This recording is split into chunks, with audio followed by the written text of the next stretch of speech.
네, 지수가 그래도 2000선을 찍으면서 또 관심이 자연스럽게 가게 되는 쪽이 금융이라든지 증권 쪽입니다. 오늘은 비록 하락세를 보이고 있지만 이들 업종군에 대한 관심이 높아지고 있다고 하는데 우리가 어떤 대응 전략을 짜야 하는지 알아보겠습니다. IBK 투자증권 반포지점의 김희석 지점장과 함께합니다. 안녕하세요. 안녕하세요. 네, 지수가 높아지면 자연스럽게 관심을 가지는 것이 금융주가 될 텐데 그렇죠. 먼저 최근에 금융주의 현황은 전반적으로 어떻습니까? 네네. 일단 금융업종이 시장이 상승기를 보일 때 특히 많이 관심을 갖습니다. 특히 은행주 상승의 전제 조건이라고 할 수 있죠. 경기 회복 기조와 더불어 가지고 핵심 기업들의 이익이 증가하는 부분, 이 부분이 나타나고 있습니다. 지금 현재 경기 회복이 중국 쪽이나 미국 쪽 제조업 지수나 이런 부분들이 좋게 나오면서 어제도 중국 지수 지표가 좋게 나오면서 일단 시장에 대해서 성장에 대해서 이제 안정적으로 이제 증가한다는 부분은 시장에서 알고 있고요. 핵심 기업이라고 하죠.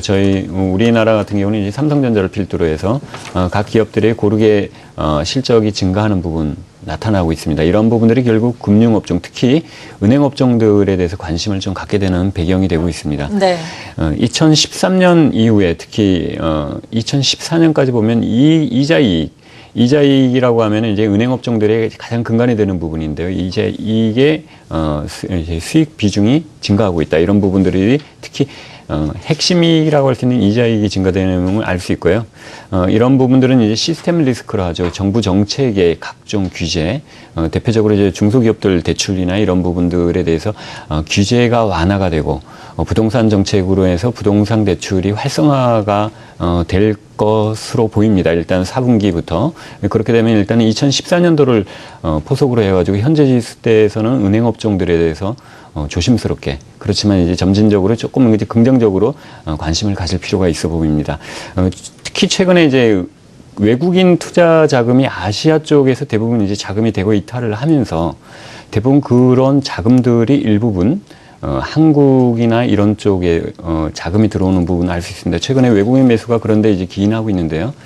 그런 쪽에 기인이 된다라고 하면 핵심이 기업이라고 할 수 있는 IT 종목이나 이런 쪽도 좋지만 특히 금융업종 쪽으로도 좀 넓게 포괄적으로 이제 유입이 될 것 같습니다. 그래서 핵심 이익 증가 모멘텀이 가장 눈에 띄는 종목, 신한지주, 그다음에 지방은행에서 그래도 눈에 띄는 종목입니다. BS금융지주, 이런 쪽은 관심을 가질 필요가 있어 보입니다. 네, 은행주들 점진적으로 관심을 갖자라면 네네. 두 개의 종목 꼽아주셨어요. 네네. 이게 두 개의 종목 중에 한 가지 종목이 또 관심 종목이 될 그렇죠. 텐데 맞습니다. 어떤 종목을 더 유망하게 보세요? 일단 신한지주도 참 좋게 보고 있습니다. 네. 그런데 이제 뭐 지방은행 중에 그래도 최고의 이익 모멘텀을 갖고 있습니다. BS금융지주 좀 관심 있게 보고 있고요. 뭐 말씀드린 김에 이제 코스닥 종목에도 이익 모멘텀이 좀 눈에 띄는 종목입니다. 지금 현재 가중을 HB 테크놀로지입니다. 이 두 종목 가져왔습니다. 네, BS 금융지주 먼저 알아보겠습니다. 말씀하신 것처럼 이익 모멘텀이 개선이 되고 있습니다. 실적 증가세가 계속해서 일어날 것이다라는 증권사의 긍정적인 리포트도 나오고 있는 상황인데 사실 주가는 그렇게 크게 움직이지 그렇죠. 않고 있거든요. 박스권에 맞습니다. 어떻게 보면 갇혀 있는데 있고. 그 배경이 되는 사항들 그리고 앞으로 기대가 되는 사항들 어떤 것들이 있는 건가요? 일단 박스권에 갇혀 있는 가장 큰 부분은 경남은행 인수 부분입니다. 일단 네. 오늘도 그 이슈가 아침에 일부 언론에 나오면서 오늘 같은 경우도 이제 매물을 좀 받고 결국 시장 참여자들이 가장 싫어하는 것들이 불확실성이지 맞아요. 않습니까? 불확실성이 지금 점점 증폭이 되면서 일단 조금 더 시장에 대해서 조금 더 지켜봐야 되는 것이 아니냐, 이런 식으로 이제 시장에서 일단 약간 관심 쪽에서 조심스럽게 물러나는 투자자들이 나타나고 있습니다. 이제 그런 것 떠나가지고 기본적으로 BS금융지주의 이제 펀더멘탈을 좀 살펴보면요, 이자 이익 모멘텀과 대출 성장성 부분이 은행업종에서 일단 최고의 성장성을 가져오고 있습니다. 이러한 부분들이 이제 은행업종 중에 탑픽이 어디냐, 성장성이 높은 기업이 어디냐고 할 때 항상 BS금융지주가 자주 나오는 부분이 그런 부분입니다. 그래서 연간 기준으로 이제 10%대의 원화대출 성장률이 나타날 것 같습니다. 이것은 이제 2014년도 상반기를 좀 볼 수 있죠. 그렇게 보면 10%의 성장률을 나타내는 그래도 은행업종 내에서는 일단 유일한 기업이 될 것 같고요. 은행이 될 것 같고, 특히 이익 개선 속도가 업종대 최고로 나타날 것 같습니다. 이런 부분들은 이자익 개선 증가세와 더불어 가지고 앞으로 더 관심을 가질 필요가 있어 보입니다. 그런데 일단 가장 큰 부분이 이제 지방은행 같은 경우는 그런 부분들이 있습니다. 높은 성장세가 나타나면 대부분 자산 건전성이 상당히 악화되는 부분, 그런 부분들이 지금까지 많이 나타났었습니다. 네. 그런데 이제 BS 금융지주의 가장 큰 특징이 높은 성장성에도 불구하고 자산 건전성이 상당히 우호적이다, 안정적이다, 그런 측면에서 BS 금융지주를 조금 더 관심 있게 보자고 말씀드리고 있고요. 일단 그러한 부분들은 지배구조의 안정성과 더불어가지고 더욱더 눈에 띌 것 같습니다. 근데 조금 전에 말씀드렸지만 이제 경남은행 인수나 이런 부분들이 이제 불확실성이 좀 진정이 되면 주가 조정이 매수 기회가 될 것 같습니다. 준비된 차트 잠깐 보시면요. BS 네. 금융지주의 대출 성장 부분은 이제 조정을 받고 점진적으로 우상향하는 부분 나타나고 있습니다.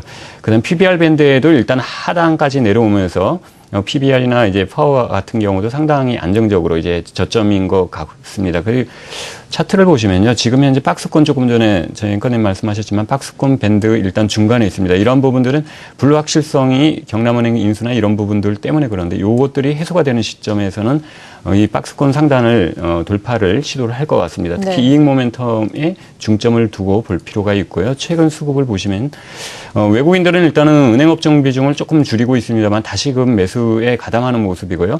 기관들은 최근에 경남은행 쪽 때문에 포트에서 조금 더 주춤하고 있습니다만 기존에는 계속 순매수에 가담하고 있었던 모습이 나타나고 있습니다. 이런 부분을 결국 종합해 보면 수급 쪽에서도 경남은행 인수나 이 불확실성이 해소가 되면 조금 더 좋아진다. 그다음에 이익 모멘텀도 좋다. 이런 측면에서 주가 조정 시에 좀 관심 가질 필요가 있어 보입니다. 네, 그렇군요. BS 금융지주에 대해서 말씀해 주셨습니다. 경남은행 인수전에 지금 참여를 했는데 오히려 인수전에서 좀 밀려날 경우에 긍정적으로 작용을 할 것이다라는 그렇죠. 말씀이신 거죠? 예, 맞습니다. 네.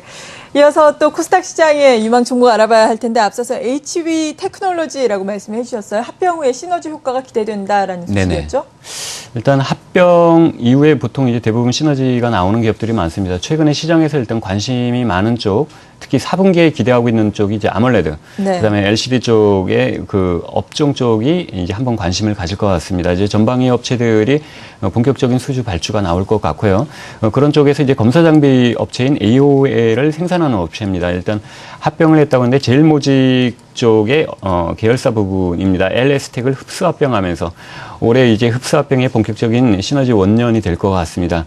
아몰레드 검사 장비 부분은 최근에 보면 이제 그 한 라인, 그러니까 신규 라인을 증설하면서 규모의 경제도 같이 나타날 것 같고요. 기존 라인의 고도화, 일단은 고부가가치화가 본격적으로 나타날 것 같습니다.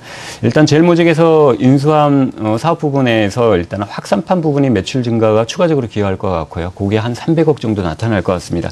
그럼 합병 이후의 매출 부분은 지금 예상하고 있는 부분은 시장에서 1,600에서 1,700억, 지금 한 1,650억 대 내외로 나올 것 같고 영업이익 부분은 한 230에서 240억 정도로 나올 것 같습니다. 일단 창사 이래 최대 영업이익과 매출이익인데 이런 부분들은 합병 이후에 시너지를 고려할 경우 현재 주가 부분에서는 아직까지 밸류에이션 측면에서는 조금 싸다. 일단 중기적으로도 관심을 가질 필요가 있다라고 생각됩니다. 준비된 네. 차트를 보시면요. HB 테크놀로지 재무안전성 부분은 부채 비율, 유동 비율, 당좌 비율, 자기 자본 비율까지 합병 이후에 모습들은 점점 안정을 찾고 있습니다. 특히 부채 비율에서는 HB테크가 LS텍을 합병한 이후에 부채 비율이 상당히 안정된 부분 나타나고 있고요. 테크놀로지 분기별 매출 부분은 제일모직의 도강판 사업이 인수를 하면서 분기별 매출이 고르게 증가하는 부분. 이러한 부분들은 2014년도 4분기, 일단은 분기 단위로 해서 한 6분기까지는 지속적으로 나타날 것 같습니다. 차트는 최근에 합병 이후에 제 주가가 올랐습니다. 올라서 단기 고점을 형성한 이후에 그 실적이나 이런 부분들의 재료가 놓칠 이후에 지금 현재 주가 조정을 보이고 있습니다. 주가 조정은 한 50% 정도 진행된 것 같고요. 상승 여력에.